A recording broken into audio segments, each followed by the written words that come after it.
प्रेम पत्र राधा स्वामी भाग चौथा प्रकार 38वां। सब लोग चाहते हैं कि आज्ञाकारी और नामवर औलाद होवे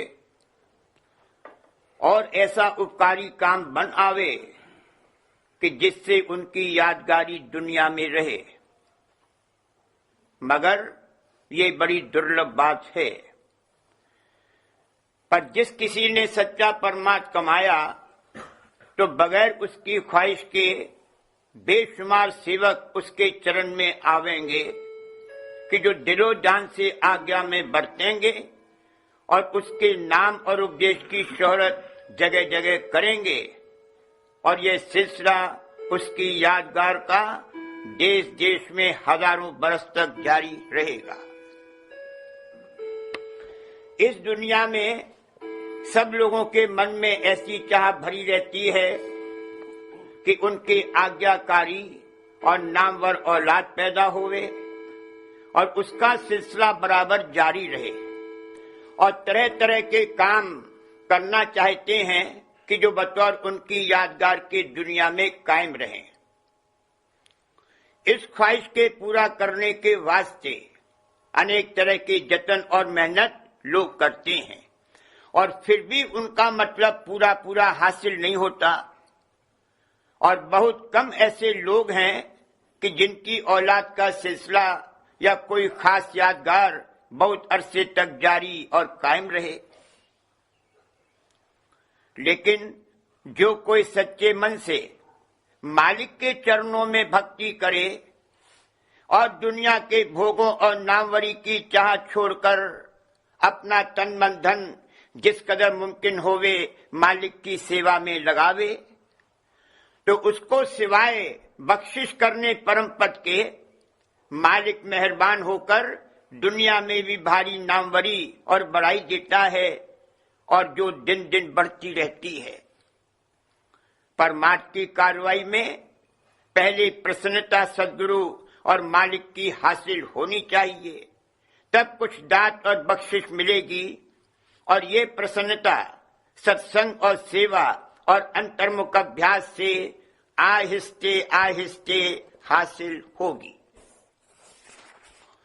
जो कोई अपने जीव का सच्चा उद्धार और कल्याण चाहता है और कुल मालिक का दर्शन उसके निज धाम में पहुंचकर करने की जिसके मन में जबर आशा है, उसको चाहिए कि पहले संत सद्गुरु का खोज करे, और जो वे न मिलें तो उनके सच्चे प्रेमी सेवक से जिसने उनका सत्संग किया है और उनके उपदेश के माफिक अभ्यास कर रहा है और अंतर में कुछ रास्ता तय कर चुका है और उनकी दया से धुरधाम में पहुंचन हार है, मिलकर और रास्ते का भेद और तरीका चलने का सुरक्षित मार्ग से दरियाफ्त करके अभ्यास शुरू करे, और कुल मालिक राधा स्वामी जाल के चरणों की शरण दृढ़ करता जावे, तो उसको अंतर में कुछ रस और आनंद भी मिलेगा और दया भी थोड़ी बहुत मालूम पड़ेगी। जिस कदर विरह और प्रेम अंग लेकर अभ्यास करता जावेगा, उसी कदर राधा स्वामी दयाल और संत सद्गुरु की महिमा और उनकी अगम गति की खबर पड़ती जावेगी, और मन में सच्चा और तेज शौक उनके दर्शनों का पैदा होवेगा, और फिर संत सद्गुरु भी दया करके उसको दर्शन देंगे और उसकी प्रीत और प्रतीत को बढ़ावेंगे और अभ्यास में तरक्की देवेंगे। मालूम होवे कि सच्चे मालिक की भक्ति किसी के हृदय में बगैर सत्संग संत सद्गुरु और उनके प्रेमी जन के पैदा नहीं हो सकती, और सुरक्षित मार्ग का भेद भी जिसके बगैर कोई घट में रास्ता तय करके निज धाम में नहीं पहुंच सकता है, सिवाय संत सद्गुरु या उनके प्रेमी के और कोई नहीं दे सकता है। और बिना भक्ति कुल मालिक राधा स्वामी दयाल और संत सद्गुरु के किसी का सच्चा और पूरा उद्धार नहीं हो सकता। इस वास्ते सब जीवों को मुनासिब और लाजिम है कि जो अपने जीव का कारज बनाया चाहें तो राधा स्वामी संगत में शामिल होकर जैसी तैसी भक्ति और जिस कदर बन सके अभ्यास सूरज शब्द मार्ग का करें। जो कोई कुल मालिक राधा स्वामी दयाल और संत सद्गुरु की भक्ति में बढ़कर कदम रखेगा, यानी मन और इंद्रियों के भोगों और संसार की मान बढ़ाई की चाह छोड़कर चरणों का रस और आनंद हासिल करने के वास्ते मेहनत करेगा, वही संत सद्गुरु और राधा स्वामी दयाल का प्यारा होवेगा और वही खास दया और मेहर का अधिकारी समझा जावेगा। ऐसे भक्त को गुरमुख कहते हैं और वही मेहर में दखल पावेगा और संसार में भी बिना उसकी चाह और मांग के कुल मालिक राधा स्वामी दयाल संत सद्गुरु उसको ज्यादा से ज्यादा शोहरत और बड़ाई बख्शेंगे और बहुत से जीवों का उपकार और उद्धार उसके द्वारा करावेंगे। अब ख्याल करना चाहिए कि दुनिया में जो कोई ज्यादा से ज्यादा मेहनत करे और अपना धन भी खर्च करे तो भी उसको वो शांति और आनंद और बड़ाई हासिल नहीं हो सकती जो परमात्मा में सच्चे मालिक की भक्ति करने से बगैर चाह और कोशिश के सहज में प्राप्त हो सकती है। फिर जो कोई दुनिया की मान बढ़ाई और यादगार की चाह लेकर जतन करते हैं, किस कदर भूल और भरम में पड़े हुए हैं। जो वे दुनिया के हाल को गौर से मुलाहिजा करके और जरा अपने मन में सोच और विचार लाकर परमात्मा में थोड़ा बहुत जतन करना शुरू करें तो उनको चंद रोज के सत्संग और अभ्यास करने से मालूम हो जाएगा कि इस कार्रवाई से उनके जीव का सहज कल्याण और उद्धार होना मुमकिन है और दुनिया की बड़ाई और यादगार भी उनको बगैर उसके वास्ते कोई खास जतन करने के मौज से ज्यादा हासिल होवेगी। बहुत से लोग वास्ते कायम रखने अपने नाम और यादगार के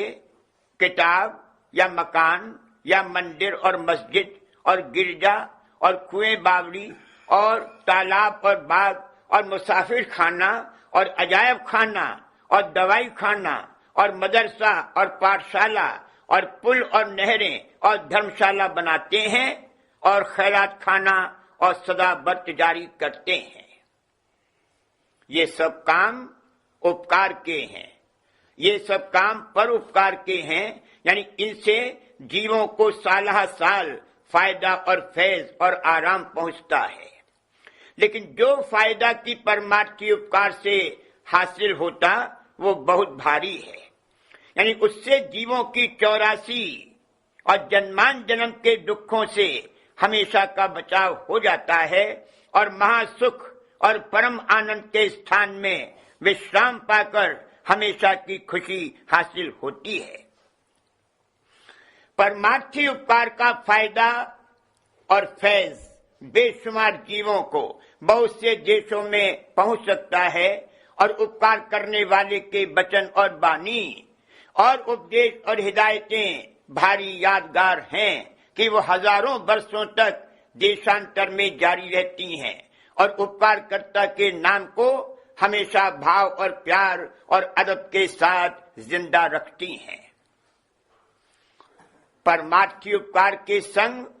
संसारी उपकार भी, जिसका जिक्र दफा 563 नंबर 11 में हुआ, बराबर जारी रहता है। यानी परमार्थी लोग अपने मत के आदि गुरु और आचार्य के नाम से सैकड़ों बल्कि हजारों मकान जीवों के आराम और फायदे के वास्ते बनाते हैं। इस तरह दोनों किस्म का उपकार परमार्थी शख्स की जात से उसकी जिंदगी में और भी बाद उसके गुप्त होने के हजारों बरस देशों देशों में जारी रहता है। इस वास्ते जिससे परमात्मा की पूरी करनी, यानी सच्चे मालिक और संत सद्गुरु की पूरी भक्ति बन आवे, वही मालिक का प्यारा और महाबड़भागी है। और इस काम का इरादा सबको वास्ते अपने जीव के फायदे और भी और जीवों के कल्याण के लिए मजबूत करना चाहिए। और खासकर उन लोगों को जिनकी नजर पर उपकार पर है और उसके वास्ते तन मन और धन खर्च करने को तैयार हैं, जरूर परमात्मा में बढ़कर कदम रखना मुनासिब है। तो उसमें दोनों मतलब हासिल होंगे, यानी अपना और बहुत से जीवों का परमार्थी और संसारी सच्चा उपकार बन पड़ेगा। और मालूम होवे कि सिवाय परमार्थी बड़ाई और शोहरत और उपकार और यादगार के, मालिक के सच्चे भक्त को बहुत भारी मर्तबा और अधिकार महल में दखल पाने का हासिल होता है। और हजारों और लाखों जीव उसकी सेवकाई में दाखिल होकर अपने जीव का कारज बनवावेंगे और दिलो जान से उसका हुक्म मानेंगे और बहुत शौक के साथ जगह जगह उसका नाम और मत प्रकट करेंगे।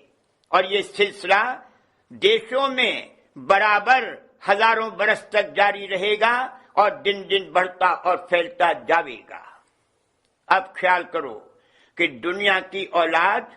परमार्थी सिलसिले के मुकाबले में किस कदर कार्रवाई कर सकती है और कितनी जगह में वह कार्रवाई जारी और कायम रह सकती है।